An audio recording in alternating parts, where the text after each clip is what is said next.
Sakaling na-aksidente sa isang motorsiklo, ano nga ba ang mga pangunahing requirements or dapat mong gawin para makapag-avail ka ng medical reimbursement? Pag-usapan natin yan dito sa OVI's Frequently Asked Questions. Ano nga ba ang mga most common na aksidente na nangyayari sa buong Pilipinas?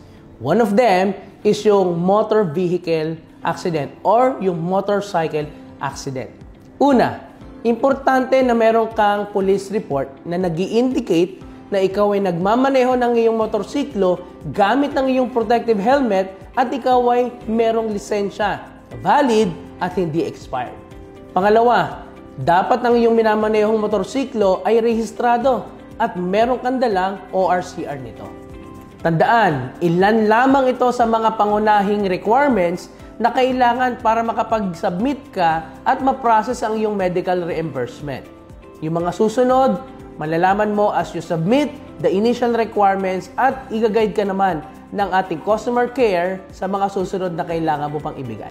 Tandaan, ilan lamang ito sa mga pinaka-importanting requirements kung sakaling ikaw po ay maaksidente gamit ang iyong motorsiklo.